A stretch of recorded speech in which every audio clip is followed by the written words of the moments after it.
ప్రియమైన నా బిడ్డా, నా మాటలు జాగ్రత్తగా ఆలకించుమా. నేను ఎన్నిసార్లు చెప్పినా నీవు అర్థము చేసుకోవడం లేదు, నా మాట లెక్క చేయడము లేదు. ఏమిటంటే, నీవు ఉపవాసము చేస్తున్నప్పుడు లేదా ఉపవాస ప్రార్థనలకు వెళ్ళినప్పుడు నువ్వు ఎలా ఉంటున్నావో, ఎలా జీవిస్తున్నావు ఎప్పుడైనా గమనించావా? ఉపవాస ప్రార్థన చేస్తున్నప్పుడు కపట వేషధారి వలె దుఃఖముతో ప్రార్థన చేస్తావు, ఎదుటివారిని దూషిస్తావు, ఎదుటివారి మీద నిందలు వేస్తావు, ఎదుటివారి గురించి సాడీలు చెబుతావు, పొరుగు వారిని ప్రేమించవు.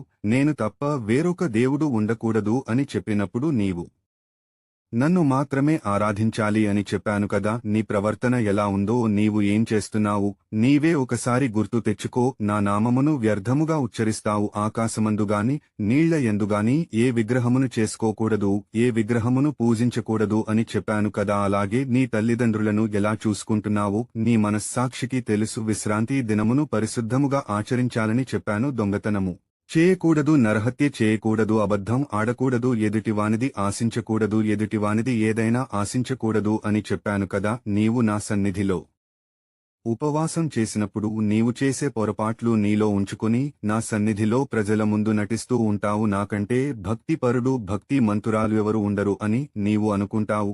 నీవు ఎలా ఉన్నావో, ఎలా జీవిస్తున్నావో నాకు అంతా తెలుసు. నీవు చేసే ప్రార్థన నాకు ఇష్టము కాదు, ఎందుకంటే నీవు తప్పు చేసి పాపం మూట కట్టుకుంటున్నావు కాబట్టి. నీవు నరకానికి ఆహుతి అయిపోతావు కాబట్టి. నీవు నా బిడ్డగా నీలో ఉన్న పొరపాట్లను, తప్పులను సరిదిద్దుకుని ఇప్పటివరకు చేసిన తప్పులు, పాపములను అన్నీ ఒప్పుకుంటే నేను క్షమిస్తాను. కాబట్టి నీవు ఇక నుండి ఉపవాసము చేసినప్పుడు భక్తి విశ్వాసాలతో నిష్ఠతో ఉపవాసము చేస్తే రహస్య కార్యములను గుర్తించు. నా తండ్రి నీ ప్రార్థన ఆలకించి నీకు ప్రతిఫలం ఇస్తాడు.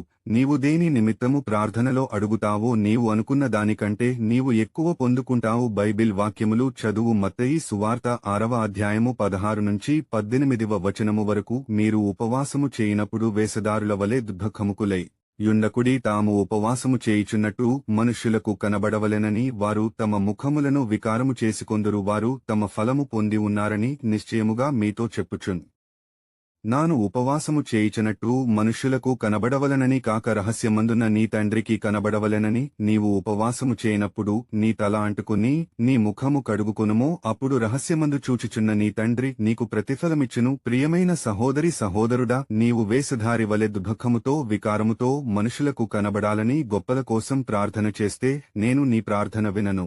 భక్తి విశ్వాసముతో నిష్ఠతో నీవు స్వార్థము లేకుండా, ఏ భేదము లేకుండా నేను చెప్పినట్లు నీవు ప్రార్థన చేస్తే రహస్యమందున్న నా తండ్రి నీవు చేసే ప్రార్థనకు జవాబిస్తాడు. నిన్ను దీవిస్తాడు, పరలోక రాజ్యములోనికి చేరుస్తాడు. వెడతావు. ఆమెన్.